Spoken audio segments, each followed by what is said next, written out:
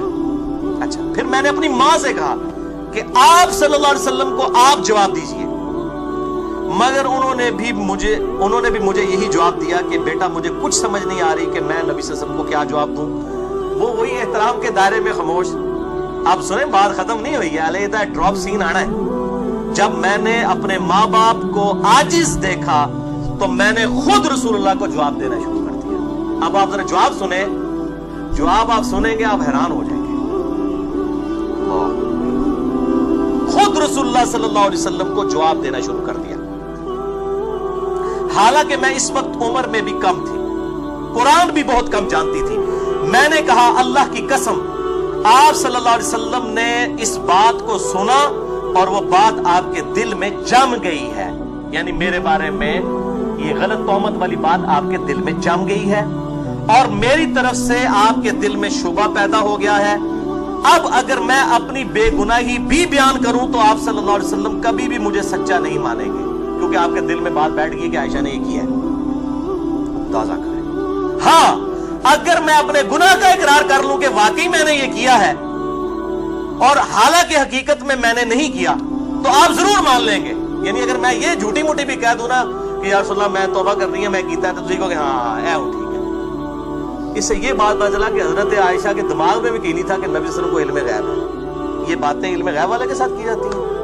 یہ میں بریلویوں کو توبہ کی طرف دعوت دیتا ہوں کہ علم غیب والا جو مسئلہ ہے وہ اس طرح ہے نہیں ہے، اللہ کے بتانے پر محمول ہوتا ہے. مسئلہ نمبر 6A اور 6B ریکارڈڈ میرا موجود ہے ahlsunnatpark.com پہ. ورنہ اس لیول کی گفتگو میں کہتا ہوں یہ کسی کو یہ گفتگو حضرت عائشہ کے بغیر بتائی جائے نا، لا الہ الا اللہ محمد رسول اللہ، تمام بریلوی اس کو کافر اور گستاخ رسول کہیں گے جس نے یہ جملے بولے ہیں حضور کے بارے میں. علم غیب دا منکر گستاخ رسول. اور وہ کون ہے؟ سیدہ عائشہ. ان کے عقیدہ جو انہوں نے پروپیگیٹ کیا ہوا ہے پبلک کے اندر، نعوذ باللہ من ذالک. پھر کہنے لگی کہ میں نے کہا کہ اللہ گواہ ہے کہ اب میری اور آپ کی وہی حالت ہے جو یوسف کے والد کی تھی. پھر میں نے قرآن کی وہ آیت سورہ یوسف کی پڑھی فصبر جمیل واللہ المستعان علی ما تصفون. میں صبر کروں گی. جو حضرت یعقوب علیہ السلام کو جب ان کے قریبی رشتہ دار سمجھاتے تھے نا کہ یوسف کو نہ یاد کریں نہ یاد کریں، آپ کو ویسے ہی وہم ہو گیا ہے، وہ کہتے ہیں مجھے یوسف کی خوشبو آتی ہے، تو انہوں نے کیا کہا؟ یہی پڑھا فصبر جمیل واللہ المستعان علی ما تصفون. میں صبر کروں گا جو کچھ یوسف کے بھائیوں نے کیا، اللہ سے مدد مانگوں گا. یہ کہہ کر میں نے اپنا منہ گھما لیا اور بستر پر خاموشی سے لیٹ گئی حضور صلی اللہ علیہ وسلم کو کنڈ کر کے. اتنا غصہ یہ بات کر کے اس کے بعد کہتی میں نے دوسری طرف منہ کر لیا، کیونکہ مجھے یقین تھا گناہی کو اللہ ظاہر کر دے گا، مگر مجھے یہ خیال بھی نہ تھا کہ میرے معاملے میں قرآن کی آیات نازل ہو جائیں گی.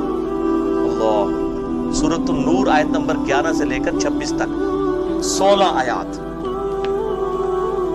اللہ. اچھا انہوں نے کہا کہ مجھے یقین تھا کہ اب ہو جائے گا. کیوں؟ اب اس سے بڑی کیا تکلیف تھی کہ خاوند کہہ رہا آگے کہ توبہ کر لے اگر ہو گیا، کیونکہ یہ قرآن کی آیت ہے ان مع العسر یسرا ان مع العسر یسرا. ہر مصیبت کے بعد آسانی ہے، ہر مشکل کے بعد آسانی ہے. انہوں نے کہا اس سے بڑی تو کوئی مشکل آ ہی نہیں سکتی تھی کہ میرا خاوند مجھ پہ شک کرے.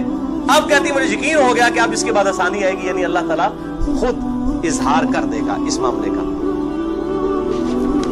مجھے تو یقین بھی نہ تھا میرے بارے میں آیات نازل ہوں گی اور قیامت تک پڑھی جائیں گی، کیونکہ میں اپنی حیثیت اتنی نہیں سمجھتی تھی کہ اللہ تعالیٰ میرے بارے میں اپنا قرآن نازل فرما دے گا. ہاں یہ امید تھی کہ آپ صلی اللہ علیہ وسلم کو خواب میں میرے متعلق بتا دیا جائے گا. یعنی اس سے کیا پتا چلا؟ ان کو یہ عقیدہ نہیں تھا کہ نبی صلی اللہ علیہ وسلم خود علم غیب جان لیتے ہیں، جب چاہے جتنا چاہے جان لیتے ہیں. یہ عقیدہ نہیں تھا. نعوذ باللہ. مسئلہ نمبر 6A اور 6B دیکھ لیجیے. خواب میں میرے متعلق بتا دے گا جس سے میری بے گناہی ثابت ہو جائے گی. اس کے بعد آپ صلی اللہ علیہ وسلم اپنی جگہ سے اٹھے بھی نہ تھے، نہ کوئی گھر کا آدمی اٹھا تھا. اسی وقت یہ جب وہ باتیں کر کے ہٹی، آپ صلی اللہ علیہ وسلم پر وحی کی کیفیت طاری ہوئی جیسا کہ وحی کے وقت ہوا کرتا تھا، اور اس کلام کی سختی کی وجہ سے، اس کے وزن کی وجہ سے آپ صلی اللہ علیہ وسلم پر سردی کے ایام میں بھی جسم مبارک پر پسینہ ٹپکنا شروع ہو جاتا تھا۔ وَلَوْ أَنزَلْنَا هَذَا الْقُرْآنَ عَلَى جَبَلٍ لَرَأَيْتَهُ، اگر ہم یہ قرآن کسی پہاڑ پر بھی نازل کر دیتے تم دیکھتے خاشعا متصدعا من خشیت اللہ، کہ وہ پھٹ جاتا اللہ کے جو ہے اس روب کی وجہ سے۔ تو نبی صلی اللہ علیہ وسلم پہ سخت سردیوں میں بھی جب یہ قرآن دل پہ نازل ہوتا تھا تو پسینہ چھوٹ جاتا تھا اور منہ سے خراٹے کی آواز آنا شروع ہو جاتی تھی، جس کو ہم کہتے ہیں سپر ایفیشنسی آف مائنڈ۔ اس حالت میں آپ صلی اللہ علیہ وسلم چلے جاتے تھے۔ جب وحی کی حالت گزر چکی تو آپ صلی اللہ علیہ وسلم نے تبسم فرمایا، اور سب سے پہلے یہ بات ارشاد فرمائی، عائشہ اللہ نے تمہاری پاک دامنی بیان فرما دی ہے۔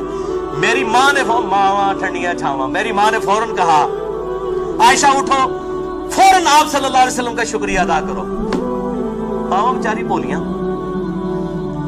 میں نے کہا اللہ کی قسم میں رسول اللہ کا شکریہ ادا نہیں کروں گی، بلکہ میں اپنے رب کا شکر ادا کروں گی جس نے میری برات کا اعلان کیا۔ آپ تو تھوڑی دیر پہلے تک میرے پہ شک کر رہے تھے، میں آپ صلی اللہ علیہ وسلم کا شکر کیوں ادا کروں؟ یہ اس کی ٹرانسلیشن ہو رہی ہے، سیم الفاظ ہے، پورا سن چکے ہیں۔ میں اللہ کا شکر ادا کروں گی جس نے میرے خاوند کا دل میرے بارے میں صاف کیا، آیات نازل کی۔ دیکھیں اندازہ کریں، وہ کہتی ہے میں اللہ کی قسم نبی صلی اللہ علیہ وسلم کا شکر نہیں ادا کروں گی، بلکہ میں اللہ کا شکر ادا کروں گی۔ اور اللہ تعالیٰ نے یہ 10 آیات ان الذین جاءوا بالافک عصبۃ منکم سے لے کے وان اللہ رؤوف الرحیم، یہ 10 تو پرٹیکولر آپ کی برات میں تھی، اور اگلی 6 آیات میں سیدنا ابوبکر نے جو وظیفہ بند کیا تھا وہ ابوبکر کو بھی کہا گیا تم اللہ کے لیے وظیفہ دے رہے ہو، وظیفہ دوبارہ سے سٹارٹ کرو۔ اندازہ کریں، میرے رب نے میری بے گناہی ظاہر فرما دی۔ سیدنا ابوبکر جو رشتہ دار کی غربت کی وجہ سے مستح کی کچھ مالی مدد کیا کرتے تھے، انہوں نے مستح کے متعلق یہ سوچا ہی تھا کہ آئندہ میں اسے کوئی مال نہیں دوں گا، کیونکہ اس نے عائشہ کو بدنام کیا، چنانچہ اللہ تعالیٰ نے اس کے بارے میں بھی نازل فرما دیا وَلَا يَأْتَلِ أُولُو الْفَضْلِ مِنْكُمْ، جو تم میں جن کو اللہ نے مال دیا ہے وہ اپنی رشتہ داریوں کی وجہ سے نا، دیکھیں ذرا کس لیول کی بات ہو رہی ہے۔ جناب یہاں جنید جمشید صاحب کی کوٹ لگا رہے ہیں، ادھر جو بیچارہ معافی مانگ رہا ہے کہتے ہیں توبہ قبول نہیں ہے، اور جب نبی صلی اللہ علیہ وسلم کی بیوی کے ساتھ یہ معاملات ہوئے ہیں اور ابو بکر نے رضی اللہ تعالیٰ عنہ نے وظیفہ بند کر دیا ہے جس نے عائشہ پہ ان کی زندگی میں، رسول کی زندگی میں توبہ لگائی ہے، اور اللہ تعالیٰ کہہ رہا ہے ابو بکر وظیفہ کو بند کیا ہے۔ یہ مولوی کہہ رہے نہیں آپ کی توبہ قبول نہیں ہے، جنید جمشید صاحب آپ کو چھوڑیں گے نہیں ہم۔ جنید جمشید تو عشرِ شیر بھی نہیں ہے، میں نے تو خیر 105 میں ریکارڈ کرا دیا کہ اصل گستاخ کون ہے، ساروں کے بابوں کو میں نے بتایا۔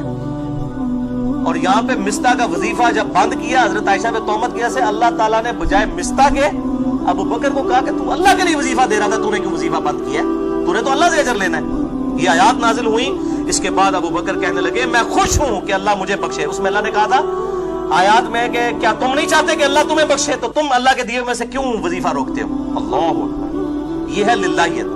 تو حضرت ابوبکر کہتے ہیں میں خوش ہوں کہ اللہ مجھے بخشے، میں مستح کو وہی کچھ دیا کروں گا جو پہلے دیا کرتا تھا، واللہ میں اس کو مال دینا بند نہیں کروں گا۔ سیدہ عائشہ فرماتی ہیں آپ صلی اللہ علیہ وسلم نے تہمت کے ایام میں ام المومنین زینب سے جو میری سوکن تھی میرا حال دریافت کیا، کیونکہ ام المومنین زینب کی بہن جو حمنہ بنت جہش تھی نا، وہ بھی اس میں شامل تھی تہمت لگانے والوں میں، حسان ابن ثابت اور مستح کے ساتھ ان تینوں کو کوڑے بھی لگائے گئے۔ تو ان سے جب پوچھا کہ تم عائشہ کو کیسے جانتی ہو تو کیسا پایا، تو انہوں نے عرض کیا یا رسول اللہ میں اپنے کان اور اپنی آنکھوں کو محفوظ رکھتی ہوں، واللہ میں نے عائشہ کو نیکی اور بہتر کے علاوہ کسی اور حالت میں نہیں دیکھا۔ آپ صلی اللہ علیہ وسلم کی ازواج میں زینب میرے برابر کی تھی، یعنی سیدہ عائشہ کہتی ہیں کہ یعنی آپ صلی اللہ علیہ وسلم کی توجہ کے اعتبار سے سیدہ زینب میرے برابر کی تھی۔ اور ان کے بارے میں حدیث ہے کہ سب سے پہلے صحیح بخاری میں بھی آتا ہے، مسلم میں، کہ میرے مرنے کے بعد سب سے پہلے میری وہ بیوی مجھے آ کے ملے گی جس کے ہاتھ سب سے لمبے ہیں، یعنی اس کی یہ کوالٹی ہے۔ تو سیدہ عائشہ کہتی ہے ہم ساری بیویاں آپس میں ہاتھ لمبائی کیا کرتی تھی، تو سیدہ زینب سب سے پہلے فوت ہوئی۔ تو ہمیں پتہ چلا اچھا یہ ہاتھ لمبے سے مراد ہے اللہ کی راہ میں خرچ کرنے والی۔ حضرت زینب سے بڑھ کر حضور کی کوئی بیوی انفاق فی سبیل اللہ نہیں کرتی تھی، یہ اتنی لاڈلی بیوی تھی سیدہ زینب۔ تو عائشہ کہتی ہیں کہ سیدہ زینب کی اگرچہ بہن تھی الزام لگانے والوں میں، لیکن انہوں نے اپنی بہن کا ساتھ نہیں دیا، حالانکہ عورتیں تو آپ کو پتہ ہے انہوں نے میرے بارے میں حق بات کہی۔ اور حضرت عائشہ کہتی ہیں کہ ازواج میں سے اگر میرے مقابلے کی کوئی عورت تھی نا نبی صلی اللہ علیہ وسلم کی نگاہوں میں تو وہ زینب تھی، اللہ نے ان کی نیکی کی وجہ سے ان کو محفوظ رکھا، مگر ان کی بہن حمنا نے لڑائی شروع کر دی اور وہ بھی تہمت لگانے والوں کے ساتھ ہلاک ہو گئی، یعنی ان پہ بھی قذف کے 80 کوڑے لگائے گئے۔ سیدہ عائشہ کہتی ہیں واللہ جس شخص کے متعلق مجھ پر بہتان لگایا گیا یعنی صفوان بن معطل، وہ ان باتوں کو سن کر تعجب کیا کرتا تھا اور سبحان اللہ کہا کرتا تھا۔ اللہ کی قسم، وہ کہا کرتا تھا کہ اللہ کی قسم، اس اللہ کی قسم جس کے قبضے قدرت میں میری جان ہے، میں نے تو کبھی کسی بھی عورت کو ایسے تعلق کے ساتھ ہاتھ تک نہیں لگایا، یعنی وہ کنوارا تھا۔ وہ کہتا ہے عائشہ کیا میں نے تو کسی عورت کو ہاتھ نہیں لگایا، اور عائشہ فرماتی اس کے بعد وہ کنواری حالت میں ہی اللہ کی راہ میں شہید بھی ہو گئے۔